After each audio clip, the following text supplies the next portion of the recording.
Yo, what's up guys, welcome back for another Yu-Gi-Oh! Pro Duel video. Last match, Cross-Banlist Cup, well, last match for this year, that is.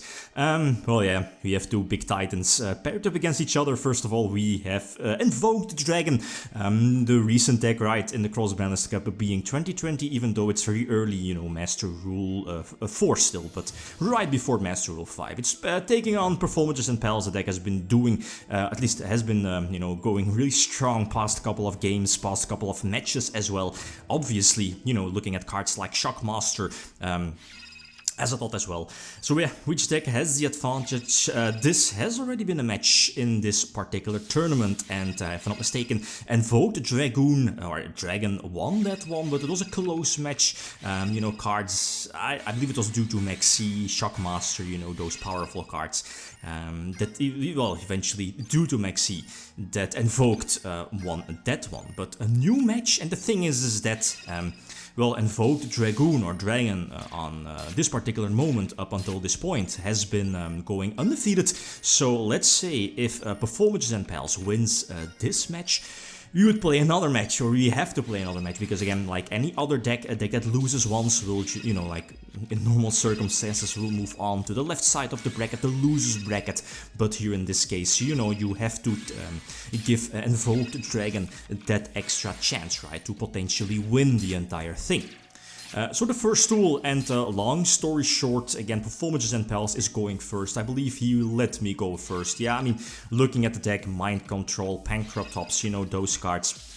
And on top of that, there is stuff like Impermanence, Veil, or Maxi, that again gives you the... as an Invoked player, it could definitely give you the advantage of going second. You know, just keep those negation cards for stuff like Shockmaster, and then most of the time it indeed will be your game, if you're able to stop the Shockmaster, that is.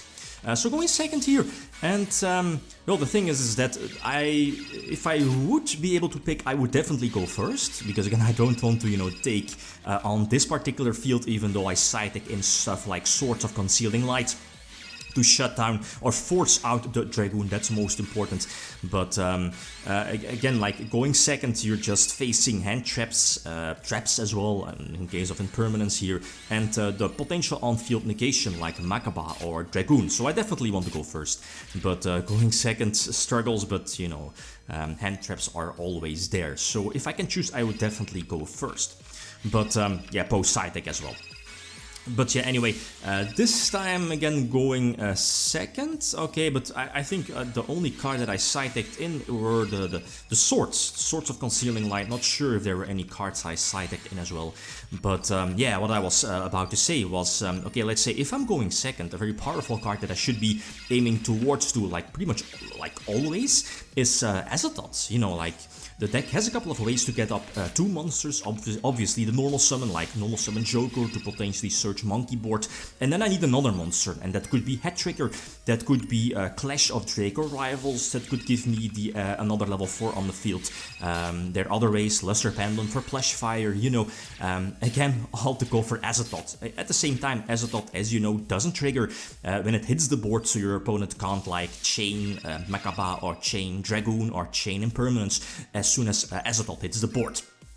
And that's important, right, since again Azathoth is quite of an easy out against Dragoon, right? So next game, again going first, and that's a problem here, again, like getting negated, right? Even though the Predaplant comeback, I guess, Anaconda, this setup is... well, it's strong because, again, this is a Pendulum deck, and you can't leave a Pendulum deck low on resources while at the same time have some form of negation, right? And that's indeed the Dragoon. So Utopia, the Lightning, I think is not an art if I'm not mistaken, or was that already gone? Not sure if it matters though, because again, Anaconda would survive, you know, use Magicalized Fusion to get out another Dragoon, and yeah, there is indeed Makaba, so long story short, doesn't really matter too much. So we are indeed going into a game number 5, where yeah, indeed, I should be going first. I have the chance to pick, so post side deck, I definitely want to go, you know, go first. Less potential negates from my opponent. So immediately get Ash Blossomed. You definitely want to Ash Blossom Clash, because again, Clash could potentially give me a second monster on the field for Azathoth, right? And we see the hand here, all of the hand traps, Nibiru, Maxi, Veiler as well. And my turn pretty much stops. There is no further play. I was like, well, okay, I pretty much lost, right? But nope, I'm going to survive. Multiple hand traps, right? What can you do? There is, I think, no way to get out an Anaconda, if I'm not mistaken, right? Or was that... no, okay, yeah. I think the Trickstar Field Spell Light Stage was drawn off of Maxi. Right? Yeah, it should be. Yeah, indeed. Yeah. So Azathoth prevents other stuff like Ash Blossom, Nibiru, Veiler to, you know, be activated, and Trapeze Magician giving me the extra attack boost, well, not attack boost, but the beneficial attack. So Pepe takes this one, and as I mentioned before, we need to redo, again, Invoked Dragun had the, you know, opportunity to lose the entire match, you know, a second chance, as pretty much every deck in the tournament, well, starting from the top 16 playoffs, that is. So again, without a side deck, again, this is game number 1.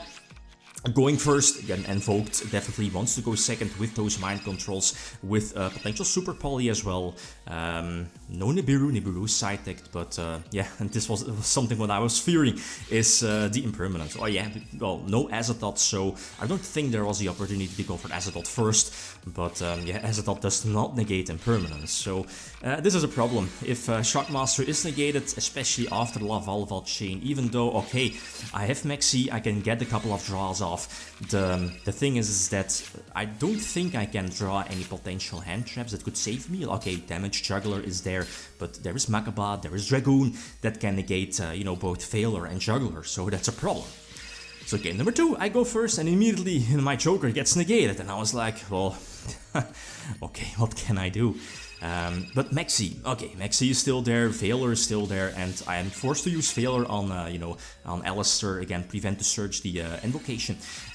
Okay, you know, you might want to keep Veiler, but for Anaconda, but obviously, you know, the Makaba would be on the board already in order to save or protect Anaconda this way, so you definitely want to negate the potential Alistair, even though, you know, the invocation could be there already.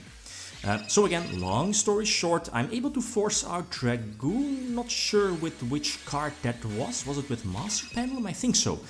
You know, Master Pendulum being able to pop like a Plush Fire, and again, that gives me the opportunity to get an extra level 4, so 2 level 4s on the field, and I get Nibiru, and I was like, okay, no problem.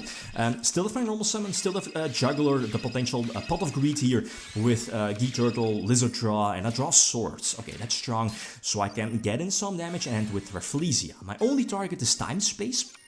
I side-decked out Trashes for the Swords, even though I'm going first, I definitely want to keep in Swords because it's so powerful, forces out the negation, or, you know, puts the Floodgate monsters face down. Here is, again, I don't think I was able to use, no, I was able, okay, yeah, because Rafflesia would have been negated by Makaba, that's the thing, and, yeah, okay, so time space didn't really matter. Well, it did matter, because again, it prevented my opponent from going for a game, if I'm not mistaken, right? Again, using the potential Almirage and Makaba for Anaconda. Long story short, again, thanks to the second Swords, I'm able to, you know, force out the Dragun, and lucky me, was able to draw the low scale, very lucky. Again, having Geek Turtle being the high scale, get off a huge Pendulum Summon, Master Rule 3 Pendulum Summon, you know how broken that is, and yeah, I'm able to go for a game this time. So again, he lets me go first, and you see the Impermanence already there, but I think this, you know, these were the right plays, going for Azathoth first, so no Ash Blossom, no Veiler, no Nibiru. I need to go for those, especially because I can get off a big Pendulum Summon, a big Soul Sorter as well. So again, Azathoth, no monster effects from my opponent. Going for Azathoth, calling spells, because again, I have Maxi, I have Veiler, no spells, would definitely seal the deal for me, but I get Impermanence from all the cards. So I'm immediately going to drop Maxi, and I get Blossomed. I was like, well, yeah, what can you do? But there's still Veiler, and I need to keep Veiler on... so yeah, indeed, I'm not going to use... oh yeah, because of Millennium Eyes, but I opt to not to use Veiler on the Invocation, because again, that would give my opponent potential light, right? And I believe there's one unknown card in my opponent's hand that could be... no, because now we know it's not a light, otherwise, you know, the deck would have definitely gone for Makaba, give, you know, Anaconda protection, and that would have been game. So now I think we can assume that the last unknown card in the hand is not a light monster, so no Nibiru, no Veiler. Is that the case, that again would have been a big misplay for my opponent again, because that would have been game in the previous turn, right? Anaconda, Dragun, burn twice and go for a game. So yeah, again, I can get off a huge pendulum summon. I can go for the, what is it called? Yeah, the mirror guy, you know what I mean. Switch attack and defense. Love all that chain, Zephyros, and I think I should be able to go for a game, double attack on Utopia. And if there is no response, this indeed should be my duel, and there is indeed no response. So yeah, we're going into the next duel.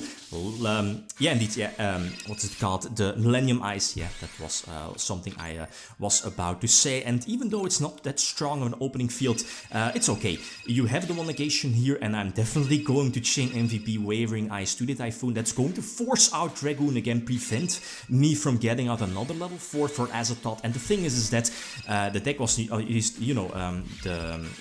was forced to discard Nibiru. Let's say, and that might have been a better play if the Call by the Grave would have been kept in hand. You know, to discard, and there was still would have been a Nibiru to activate and resolve, you know, like reset both fields. But I probably would have played it somewhat different, right? Instead of going for Valva Chain, probably go for Azathoth first, or try to go for Azathoth first to force out the potential Nibiru. And I still had my normal summon, I still had Juggler, so, and as we see now, the top deck card from my opponent would have been Instant Fusion. So let's say if Nibiru again would have hit the field, I would have destroyed it by battle, right? And then Instant Fusion would not have saved the Invoked Dragon deck. So we have our winner, we have Performages and Pals. For me, this was definitely a surprise. But I mean, what we have seen from past duels like Shockmaster, Azathoth now, more Azathoth compared to its previous match. That was my mistake back then. But again, I think we have a well-deserved winner. So again, if you enjoyed the series, it was pretty, you know, unexpected, right? With COVID, less ban lists, I guess, 2020. But I mean, Cross-Banlist Cup 2021 is definitely coming up, so stay tuned for that one. Okay, guys, that's it. Thanks for watching. Feel free to leave a comment or a like if you enjoyed the video. Lithium signing out. Peace.